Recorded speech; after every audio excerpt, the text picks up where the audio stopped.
In this video, we will look at the general types of phishing and some signs that can tell a phishing email from a legitimate one. There are many techniques for phishing attacks, but here we are going to look at 4. Each of them differs in the target group and method of creating the scam. First of all is deceptive phishing. Most of the examples given so far are of this type. These are attacks that aim to trick users into giving away their credentials in order to steal money or launch more attacks. Such attacks are often performed on a large target group. An example is an email from your bank asking for passwords. Spear phishing is a targeted attack against specific individuals instead of a wide group of people. Cybercriminals research their victims on social media and other websites and tailor their communications to appear more authentic and trustworthy. These attacks are much harder to identify using common signs, since attackers spend enough time on each phishing email to remove immediate suspicious elements. Whaling is a phishing attack against CEOs and influential people in general. There is a lot more preparation carried out in order to find out the best moment and means to attack the victim. This is a very dangerous threat, since high-level executives have access to more sensitive company information and often don't attend cybersecurity training sessions for other employees. Similar to phishing, pharming sends users to a fraudulent website that appears to be legitimate. However, in this case, victims do not even need to click a malicious link to be taken to the bogus site. Attackers can infect the user's computer or website DNS server and direct the user to a fake site even if the correct URL is typed in. Phishing emails can usually be identified as scam by carefully examining certain elements. If the email is malicious, these elements will often show signs of this. Let's look at some examples and try to identify the problem with each one. In this example, seemingly Apple is contacting you for unusual activity on your account. While this example has many obvious signs of phishing, let's focus on this one. A common giveaway is that the email address of the sender of the message doesn't match the company that they claim to be from.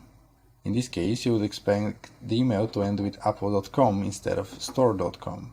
You should look out for slight spelling differences in the name of the company, letter substitutes that look similar, such as substituting I for L, 2 V's for a W, and more. Always check the sender's email address if an email asks you to do something or give away data. Here we see an email from NatWest to their Dear Valued Client. Again, plenty of giveaways here. One of the first things that we see is that the greeting is generic and impersonal. One would assume that the bank where they keep their money in would at least know their name. Especially common greetings like Dear Customer, Dear Student, or Dear Employee, among others, are very commonly accompanied by malicious emails. Going back to the first example, let's spot another sign of phishing. Right here, the word information is spelled wrong, since it doesn't have a plural. Mistakes like that are sometimes hard to notice, but definitely help with identifying threats. In this email from Adobe Flash Player, they ask to update the drivers by going to the link specified further. Upon first glance, everything is alright, but a few hints should be enough to make you suspicious. Asking for immediate action is almost always connected to some sort of cyber threat, but what really gives it away is the hyperlink. If you hover your mouse button over it, it will show you that instead of the address that is displayed in the email, this link leads to a malicious website that can cause a lot of harm. Attackers would often use shortened URLs, such as tinyurl, to hide their phishing links. What we see in this example is that message we talked about in the previous lesson. An old friend sends you this email containing a generic message and using curious and enticing commentary to influence you to download the file. If you look carefully, you will notice that the file is not a photo at all, but an exe instead.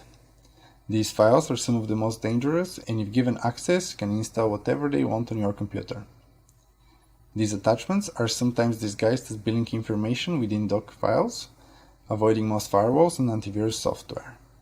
Given these examples, you should be much better prepared to face the vast amount of cyber threats that are sent every day.